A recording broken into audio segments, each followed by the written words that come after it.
If you're looking to learn something new, check out the adult education classes at the Newberry Library.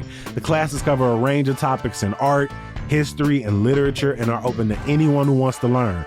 The fall term is just getting started with classes on a variety of subjects from Madrid to Istanbul to Victorian Britain to Kurt Vonnegut. Courses are available in person and online, led by passionate expert instructors. Classes at the Newberry this fall will give you a lot to think about. Learn more and register at newberry.org. Look, I'm an early riser. Maybe I'm playing pickleball or at the gym, or I'm strolling through the farmer's market taking some pictures. Luckily, Huel Black Edition makes it easy to fuel up.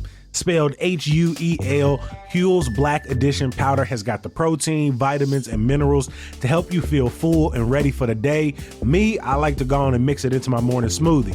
And even if the blender is too much for you, they just dropped a super greens drink in a can, the Huel Daily Greens Ready to Drink. Try Huel with 15% off for new customers today using our code Chicago at Huel.com/Chicago. Fuel your best performance with Huel today.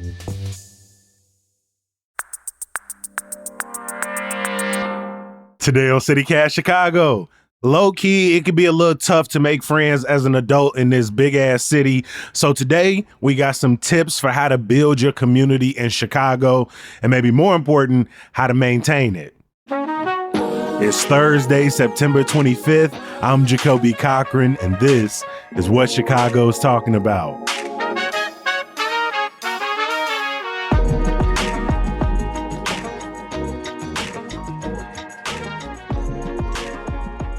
I'm joined today by executive producer Simone Alicea.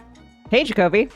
And producer Michelle Navarro in the building. Hey, Jacoby. I feel so lucky, like 3 days in a row. Like me and Simone on Tuesday. And we all get to be here in a row. Yeah, all three of us was on here yesterday. I feel bad for y'all because y'all got to quick turn these episodes as the producer. So I ain't going to take too much of y'all time.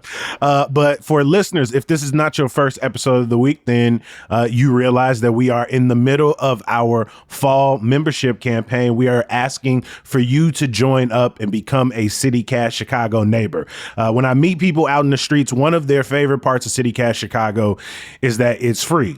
And it's always been free for the last 4 years. The Hey Chicago newsletter, the CityCast Chicago podcast, directly to your inbox and your feeds for free. But one of the reasons we're able to do that is not only because we out here selling windows and real estate courses and great theater picks in and around the city, but also because we have amazing people who support this podcast and newsletter by joining up and becoming a CityCast Chicago neighbor. But Simone, they don't just support us. We also get them some more things back as well. Yeah, there are lots of perks to becoming a neighbor. You get ad-free listening, so you don't necessarily have to hear the windows, etc. You get invites to members-only events. You get a special exclusive preview of some of the best events that we feature around Chicago. And you get opportunities to shout out some of your favorite local businesses and organizations. And you can do it at membership.citycast.fm. Jacoby, today's episode is all about making friends and how we do that. And I think, right, why that's so important and why we care about that as a podcast that, you know, is also covering the news every day is like, we're all about making living in Chicago easier and more joyful. Like, this is what we do every single day is we try to help people better understand this city and all its faults and all of its frustrations, but we also help you take advantage of all of the great stuff that happens here. We put out events for every single day. Emmy Mack, our newsletter editor, is out here combing the internet, combing the listings, and going to many events herself, often taking pictures of flyers to keep track of everything that's going on around this city. You know, yesterday we had, we help you save a little money, find the best stuff to do for $10 or less. And, today we're going to offer you tips on sort of like how you go about making friends in this big city that we've all chosen to live in, that where we all live and exist. We know that stuff is valuable, as Jacoby said. We put it out for free because we think it's important, but your support helps ensure that we can keep doing it over and over and over again, day in and day out. We've done it for the past 4.5 years. We'd like to do it for 4.5 more at least. And yeah, so that's why we're asking for your support at membership.citycast.fm. You can show off your joy. You can show off your passion for Chicago. You can show off your loyalty to us and the show and this job that we do by becoming a neighbor. And for this fall campaign and this fall campaign only, you can get a tote when you sign up to be a member. The tote is a very lovely tote. And like I said, you'll be able to recognize other CityCast Chicago listeners. And so like Simone said, you could become a member at membership.citycast.fm. The tote says neighbors make Chicago. So like you get to show off that you make Chicago. So this episode, as Simone and we have talked about already, is all about maintaining friends. But something I hear over and over, whether I'm scrolling on social media, when I'm talking to people in my life, is this idea that making friends, the older you get, gets harder and harder. And so, Simone, I want to ask you, as somebody who has moved to the city and moved away and moved back, do you think it's hard to make friends in Chicago? I don't think it's hard to make friends in Chicago, right? I acknowledge that it is difficult to make friends as an adult anywhere because the way we all made friends as kids is like, you were in school, you were in a place that you had to be every single day with the same people every single day. And like, as it turns out, that's how you build relationships and community, is just by being in a place over and over and over again. But I do think it is easier to make friends in Chicago than in other big cities. I think Chicagoans are so open and so welcoming. And I don't know if it is the like Midwestern proclivity for small talk. I don't know if it's just, I don't know if it's, frankly, I don't know if it's the organizing culture here. There is something about Chicagoans that I think are really warm and welcoming than in other places that I've lived. But I don't know. You guys are from here, so I don't know if you guys have like a different take on this. Yeah, Michelle, you were in New York for a little bit, obviously another big ass city. Did you find it harder to make friends in a place that you had never lived before? Or did you find it harder to make new friends coming back to a place you grew up in?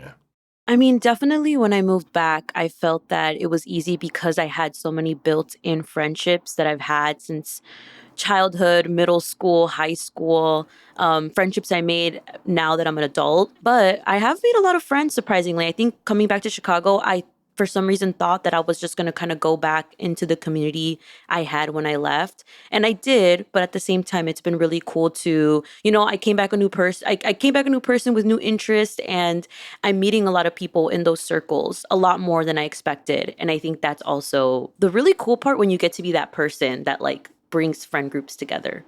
No, I feel that way as well. When I got back to the city, because the only time I spent away from Chicago, I was in school. And so making friends was the exact same in those scenarios, whether it was grad school or undergrad.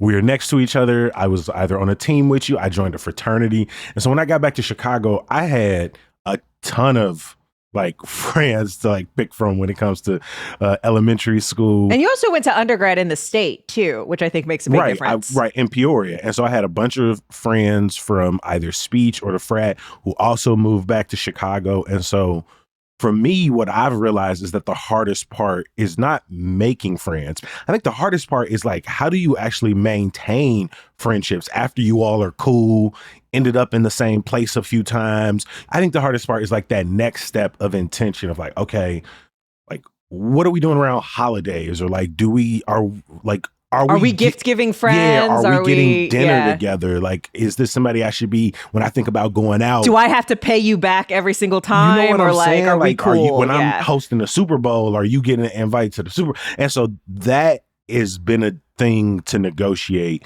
I'd love to kind of get your ideas. We move through the conversation on what does it mean to be more intentional with your friendships.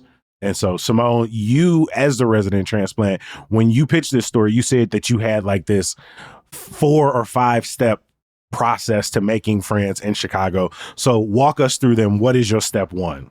All right. Step 1, find a place where people go and go there regularly and consistently. That's it. That's all step one is. And recreate school. Recreate it. And I think, it's so funny because when I first moved back, I moved back in 2021 pre-vaccine, right? So we're still pretty deep in the COVID pandemic. So, at that point, like, trying to exercise on that tip was near impossible.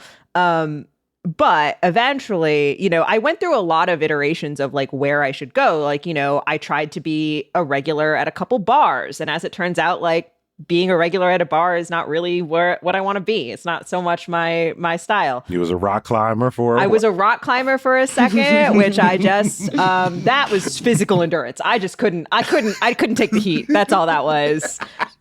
It was a great. I was a member at First Ascent over here in Uptown, and they have some other locations, Avondale, in the Loop as well. And it's a very cool community, and I did meet some people, but I wasn't going so consistently that like I could really kind of see the same people and like make friends. I'm taking a painting class that I still take that I really enjoy. But the problem is I'm so focused on doing my paintings that I'm not talking to any of my classmates. So those relationships have been a lot slower to develop. The one spot that I feel like finally I started to build real community is I started going to play Dungeons and Dragons regularly. We're at our third venue, but it's a free group. It's called Save Point Chicago. If you want to look it up, it's a free group. We meet at Is Was Brewing, and it happens weekly. And I just kept showing up. I just kept going and I kept playing games. And now I would say most of my closest friends kind of come from that group. I have some others from some other places, but like that has really been the spot that has made it easier to make friends elsewhere. It's so cool to like listen to you list it out because I'm like, damn, we've just been talking through this process for the last 4 years. Michelle, like I really agree with the idea of like recreating consistency in a place that you go. Hopefully it is linked to like a hobby of yours. What's funny is when I started doing storytelling in Chicago back in call it late 15, early 2016, I wasn't really going for friends. So like as a performer showing up at these spaces consistently was mostly about like reps. It was like, oh, I just want to keep practicing, I want to keep getting reps. And so from going to Grown Folks Stories, which is tonight, like month after month after month, I just started seeing some of the same performers over and over. And so again, even without trying to make friends, I ended up meeting people like my homie Josh Eastman, who we ended up collaborating together a few years ago. And that's how I met Sam. And that's how I met Binky and Lily and a few other people, Connor, just by like going to storytelling consistently. Michelle, what's that for you since you got back? Yeah, probably right when I moved back to the city, I was looking for a writing group because that's what I was really into when I was in New York. And I feel like I kind of left my writing community over there. And so I had to look for it here. And I started going to Brighton Park Poets in Brighton Park. We were meeting at the Brighton Park Branch Library. And that's where I met one of my closest friends now, Paige. Paige is also a born and raised Southsider like me. And she's the one that founded Brighton Park Poets. And honestly, I just would show up consistently. I went every month, chat before and after. And I don't know, I can't even tell you the moment that we just started hanging out outside of it. We just did. And she visits me often, which I love. Like we go over each other's houses. We celebrate birthdays together now. We have this past year. And I've met more people in the poetry group as well that I also see. But it's really cool that me and her just clicked. We had so much in common. And, there's all because I wouldn't even call myself a poet. I just was looking for a writing group. And this was one of the few ones on the South Side, if not one of the only ones in the Southwest Side. And I just felt called to go and say, why wouldn't I try it out? And then my local coffee shop, like Simone said, same thing. There is a place. I went there regularly. I was able to make friends with people who worked there and other regulars that now we also hang out outside of the coffee shop, which is super cool. And then I guess the third place too is the gym. I started going to different workout classes and I've also made a lot of friends that way. Michelle, what I really like about the Brighton Park Poets example is, right, I think a lot of people will hear this and be like, well, all these things cost money. right? It costs money to like, if you're out at if you're going at a gym, a coffee shop, place like that. But there are a lot of free things, right? Yeah. I think your group meets at the library, right? The library has lots of regular events that you can find with groups like this if you're looking for something that is more like hobby making. Also, there's the option of like volunteering, right? If you find a cause you care about, a group you care about, and you consistently show up to that place with those other volunteers, right? It's the same concept. It's the consistency, I think, is the key part of this, because you have to show up even if maybe you don't really feel like it that day, or you had kind of a hard day, or like you're not at 100%. Like that's part of it, is you have to just keep going over and over.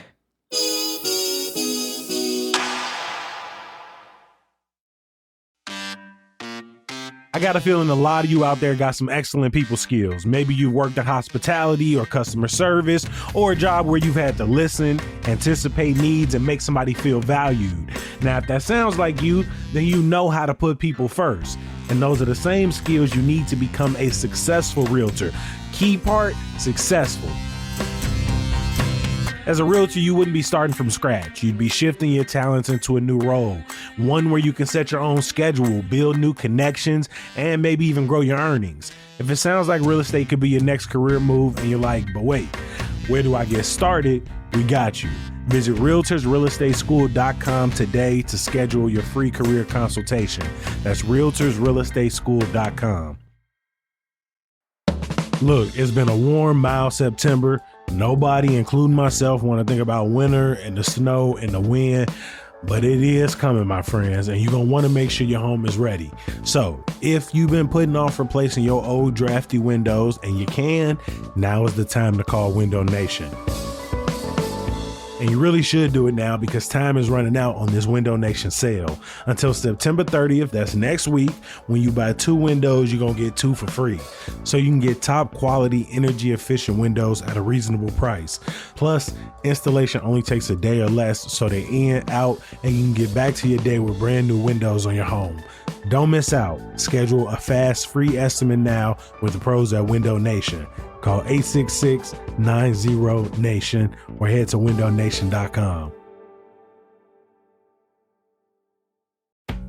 Hey, I'm Natalie, and I've always been a bit of a media geek. I pay attention to where people get their information, and I believe that high-quality information is a human right, and we have to support the local outlets that provide this. For me, CityCast Chicago is one of them. I love this city for its neighborhoods, its culture, and its people. It's vibrant and welcoming, but like other major cities, it can be complicated. And I want local media that reflects that reality honestly. CityCast Chicago does. Plus, it's a joy to listen to each day. You get conversations that are smart, surprising, and deeply local. It's thoughtful without being heavy and entertaining without being shallow. And sometimes it changes the way I see the world. I'll never forget the episode about a pigeon rescue that completely flipped how I feel and think about pigeons. I went from rolling my eyes at them to tearing up every time I think about them. That's why I became a neighbor, because Chicago deserves the kind of local storytelling and conversations that surprise and delight, and I want CityCast Chicago to stick around. Be a part of this with me. Become a CityCast Chicago neighbor at membership.citycast.fm and help keep local media in our city thriving. We've talked about organizations, groups, activities you can do that can maybe give you access to some like-minded people, a nice opportunity to build friends. And that's one of the things we have been building at Chicago with our membership program, our CityCast Chicago Neighbors, is through our membership events. You can come together, meet other people who listen to the podcast, to the newsletter. During the summer, where we took a tour about Chicago's queer history through downtown. And then the neighbors went on and got a drink with each other and just kicked it and talked with each other, got to meet each other a little bit more outside of the tour. And our hope is that we can continue to bring you these neighbors events where you can meet each other and hopefully build some friendships out of this thing. As all of us can attest, we've got friends who we've met through working at this podcast, and some of them have gone on to sign up to become neighbors themselves. Absolutely. They went to membership.citycast.fm. It's our fall membership campaign. And so we're asking you today to join the community, to be a part of it. As you said, Jacoby, a lot of the stuff we do maybe helps you meet cool people, contribute to your experience in the city.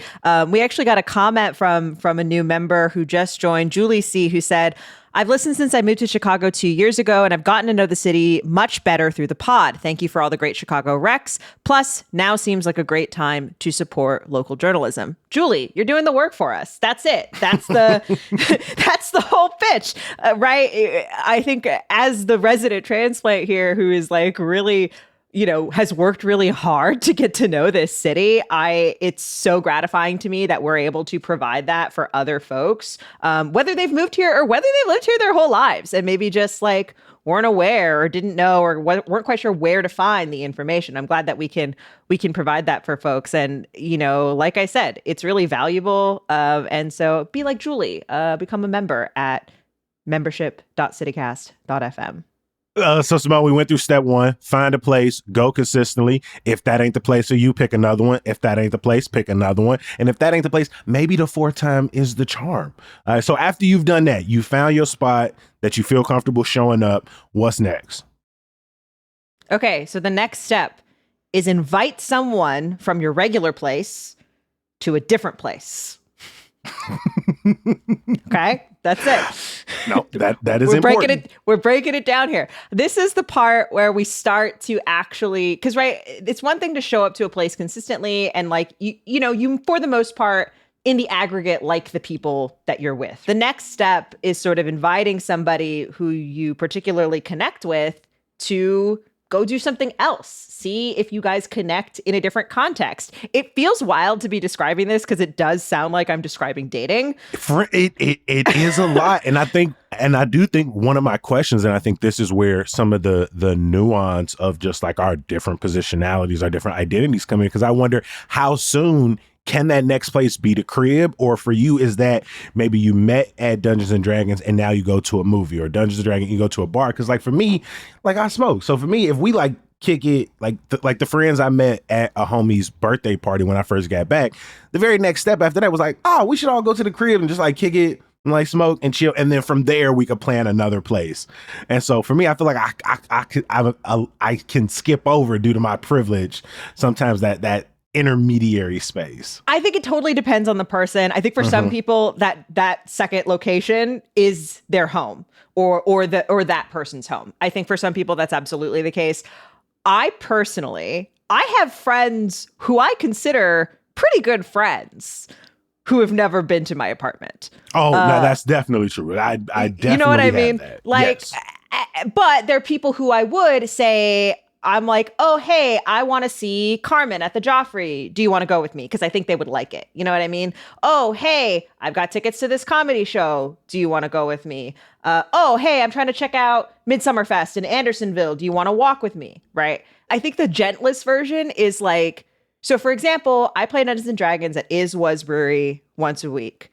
Is Was often does food pop-ups. So very occasionally, like if there's a food pop-up on another day at Is Was, I might invite somebody to go to that same place, but it's a different context. It's a different activity. We're just there to like try the food and have a couple beers or whatever, right? So that's one version of that. I have another friend who like, he really likes going around to different restaurants. And so it's like, if I see something that I want to go try, I know I can call him up and be like, hey, come try this restaurant with me.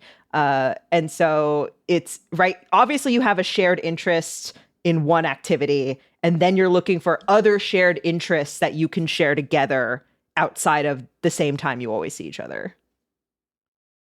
Yeah, I feel like this sounds crazy when I lay it out like this. It's not though. When we have to lay it out, you realize there are a lot of things to consider and a lot of steps to making friends. And I think what I've learned, and even just thinking about this conversation, is I don't actually think I put myself out there that much to make friends. I've very much kind of like stabilized in like childhood friends I met. And then there's a lot of people I'm cool with, I would consider friends.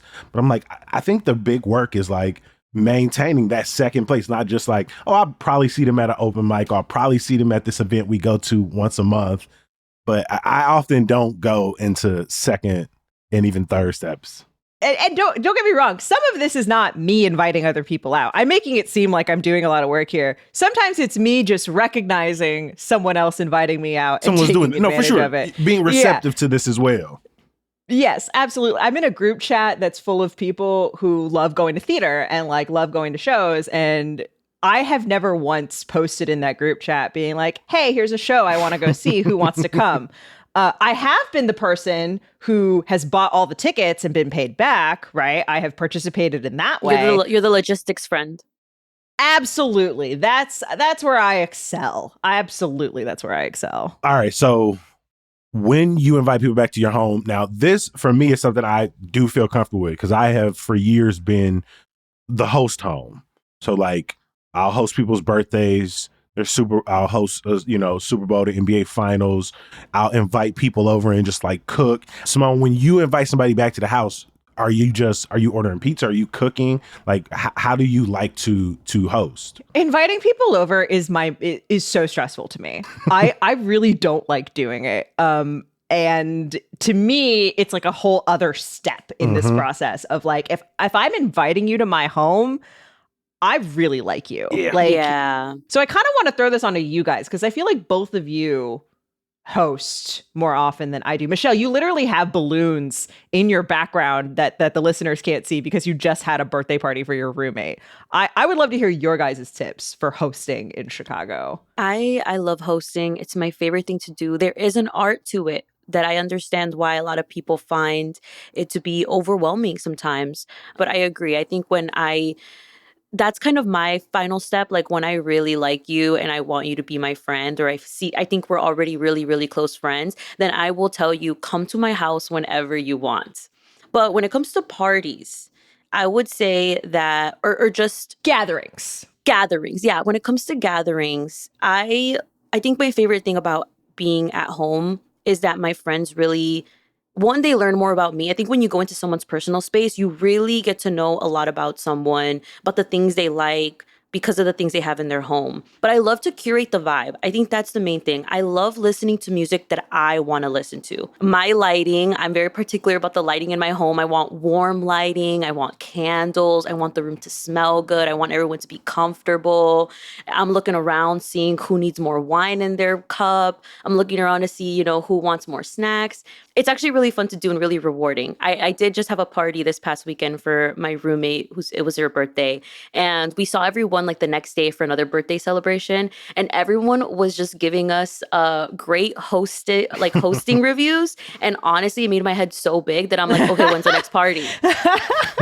I think people should just generally throw more house parties or apartment parties. I think it's something that would bring us so much joy. We're not being overtaxed. With drinks, it's cheaper. You get to pick your own music and you can do themes. For example, my next party I am planning, I want to do a poker casino night theme, partly because I should not be allowed in a casino.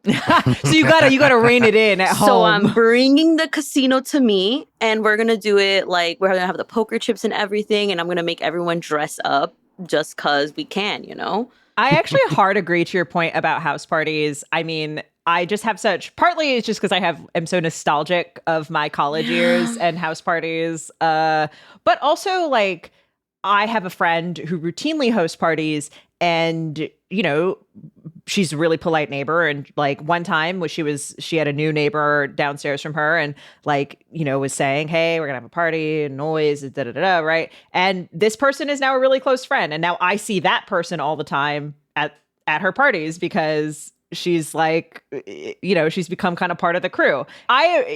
In my guide, you will see woefully absent is talk to your neighbors and the people who live in your building. And that's because I haven't done it and I'm not good at it. And I don't know, it's the Seattle freeze in me, I guess. It happens. It happens. However, I do not know most of my neighbors. I know most of my neighbors. That's I don't good. know a good amount of my neighbors. Right. This is a very much do as I say, not as I do kind of tip. It can be really rewarding. And I think, building that connection with your neighbors can absolutely be another way to make friends. And I think a house party is a good excuse to knock on the door and say, hey, it's going to be noisy. or whatever. Or you should pull up if you ain't doing nothing. Yeah, exactly. Yeah, I don't know. Again, the more and more I think about this conversation, the more, but then I'm just like, how many like friendships do you think a single person can like legitimately maintain? I think there should be different depths to friendship. Like, no, for sure. But I mean, at this level of like, I'm inviting you over to my house. I'm going to your house. And as we move through some of these tips, this sort of intensifying. I think it entirely depends on the person, Jacoby. Like, well, let me re-ask. How many people can you maintain? Can I maintain at this level? Yeah. Not many. Like a handful, I would say. Like, same. I would say literally like one handful. I'm planning to go out with a bunch of friends from college, like great friends from college this weekend. And just the scheduling and making sure everybody like make sure we're all responding to the group chat and getting out. And I'm just like, this is just for I a hate couple of group days. chats, Jacoby. I'm sorry to all my friends. All my friends who are listening to this, I'm sorry if I'm in a group chat with you, it's probably muted because it's so many. I get so many notifications every day on so many things, and I just can't do it. And I'm sorry. I love you, and I will respond when it's relevant for me to respond. But I can't right now. But I can't. This is something, though, Jacoby, you mentioned about scheduling. And I feel like this is probably one of the biggest issues people face when they're trying to make friends and or maintain friendships. I think we overschedule our lives so much. And I understand we're all busy, we're all working to live. And so I get that. But my favorite thing, I think people, aside from people should throw more house parties, people need to be more spontaneous. I love when a friend calls me randomly on a Wednesday and they're like, hey, what are you doing? Do you want to come with this to me? And I'm like, yeah, I'll drop everything. Like my laundry will still be there when I come back. And I could just go to the gym tomorrow morning. Like, it doesn't. And so I think I love when friends are spontaneous like that. The hardest part for me has been transitioning from when I first moved back. I lived with my brother, and even from growing up, my mom will tell you to this day, we were that house that all of our friends came to. But now I'm at the point where it's like, my homie Noor and Cord got the baby and are married. My homies John and Lo have just moved to their next place. My brother and his girlfriend and their dog are together. And my homie Chris is single, but he on one side of town. And, my friend Natalie and her partner, they all the way in Oak Park. Like, trying to really maintain and feel like you are scheduling enough time with people or checking in with people enough when you get into the nitty gritty of like working Monday through Friday and trying to maintain some personal time and some gym time. It's actually a lot. And that too, like the things that you're already interested in doing. One of my best friends here, we go to the same gym, and when we don't see each other for a while, we'll just be like, oh, are you going to this gym class? Like we'll find something to do that we're already, or grocery shopping after the gym. We'll just go because we're like, let's keep being together, and we'll grocery shop together, and then we'll ride home together. And like, I think finding things where you're like, I'm already doing this, let me just not do it alone. Michelle, to your point, that was going to be my point about like spontaneity is like, and that kind of goes back to our first step is like, if you have a place that you go to on the regular, you can always kind of show up there, see who else is there, or show up there and say, hey, come through. I mean, that's more if like what you're doing is a true kind of third space, right? A space outside the home or your office where people can hang out. Or you turn your home into one of those spaces, right? Where, hey, I'm here, come through, or hey, I'm ordering pizza, come share it with me. Like that's kind of how you get from point A to point B. All right, so we've invited people to the crib. We've met up at different places. Simone, what's that sort of final step for you that really kind of locks in a person? We real homies now. We real friends now. Yeah, to me, this is like when we've established like a really deep, meaningful friendship. And to me, this is a difficult step. This is a step I struggle with. And that is helping people and letting others help you. I am one of the only people in my friend group with a car. And so pretty much anytime someone asks me, can I get a ride to this? Can you help me move this? Can we I'm always like, yes. Cause to me, like that is the thing. That's the reason. That's why we build networks. It's why we build communities. It's to help our friends with things. I have gotten a lot better at asking people to come over and sit while I clean my apartment because I'm not good at cleaning my apartment. I love parallel play too, like where you're just two people are doing something, you guys are quiet, but you guys are just there together. It's like a big effort for me to like remember to ask, even for it to even occur to me to be like, oh yeah, this is a thing I could do. I could go text my friend and be like, hey, can you drop by for a couple hours or whatever?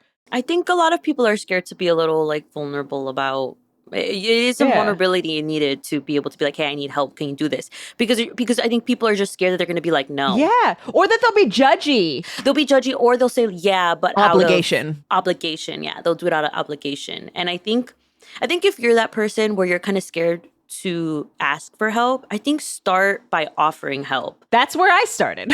Yeah. You start offering help, and then that way they understand, oh, I can rely on this person. Yeah. And I think, Michelle, too, this kind of goes to the other thing you talked about like errand dates, right? Mm-hmm. Where you're like, I want to go to the grocery store. Come do it with me. I need to go to the post office. Come walk. And I mean, like, it's interesting because like that gets to elements of proximity, right? Do your friends all live in a place where they could come do that with you in a city this big? That's certainly not always going to be true. However, I have certainly found it easier to make friends in my neighborhood than I have making friends and maintaining friendships outside of my neighborhood. I also think once again, I go back to step one. If your first step is, say, volunteering or working with a mutual aid organization, working for a cause, you might be already predisposed to offering help and asking for help. I think other ways you can help your friend or let your friends help you.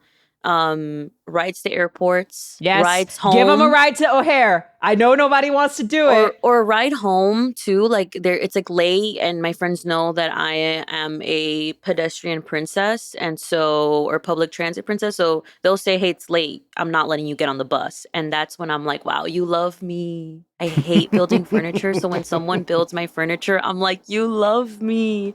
I think the way I can help is like whenever my friends have a job application or a cover letter. I do a lot of cover letter editing. I do a lot of copy editing for my friends, and I love it. And I always 100%. Tell them, if you're writing something, you want me to look at it, I will happily look at it. For the friends who I'm very close to, I do go above and beyond. But again, I'm always able to justify that. Oh, I've known them for a long time. I do have some friends that I've met recently, but I can't think of any in like the last few years where I've sort of can think about sort of moving through these types of steps. I'm sure it's happened. Obviously, I have a relationship with somebody I started as a friend with, but even then, I can't ever remember the moment where I was like, oh, I'm trying to be a friend with someone. You just look up and you're like, oh, we kicked it a lot. Damn. I think there are some people for whom these steps come naturally, and I think there are some of us who need it laid out. Am I describing social aptitude that these things have become invisible? It's just yeah. For some people, I think that like, and again, that's kind of why I feel a little crazy explaining this. But like, I have thought really purposefully about this for the past few years because I like. It is so in my nature to just sit at home and do nothing and then just be like, why do I feel so bad? So like, I have to be really, really intentional about like, not just going out, but going out for the purposes of making a connection.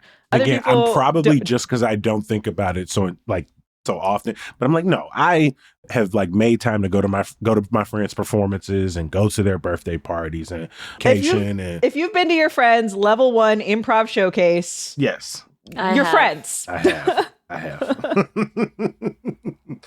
Well, hey, if these tips have been helpful, if just us, kind of normalizing this conversation and talking through it makes you feel that much more sane, I'm glad. I want to give a huge thank you to our guest, executive producer Simone Alicea. Hey, thanks, Jacoby. And producer Michelle Navarro. Thanks, Jacoby. I also want to give a huge thank you to all of our newest CityCast Chicago neighbors, especially to those who have signed up so far during this campaign, including Teresa B., Alessandra S., Emily Louise S., and Colleen F. Your support for this podcast and this newsletter means the world to all of us. You help make this thing possible, so we appreciate you. Continue to share us with your friends and your family. And remember, they are getting the new Neighbors Make Chicago tote bag, which you can only get during this fall membership campaign. It's $10 a month, or if you got it like that, $100 a year, and you're ensuring our future here in Chicago. So sign up now at membership.citycast.fm. My homie over at 7323 Chicago and Woodline is inviting you to their 3rd annual Fish Fry this Saturday. It starts at 4 o'clock, but you can get your pre-orders in now. I'll drop a link for you in the show notes. As always, thank you for listening, reading, becoming a neighbor, sharing this with your people. I speak for the team when I say this. This is truly a dream job for us.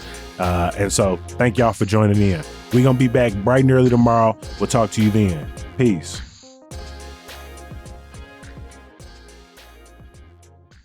I have friends who are members. You could say something about that. Like, I do have friends who are members as well. I also have friends who are members. Shout out to them for sustaining us. Hey. You know what's the best way you could be our friend? You want to be our friend?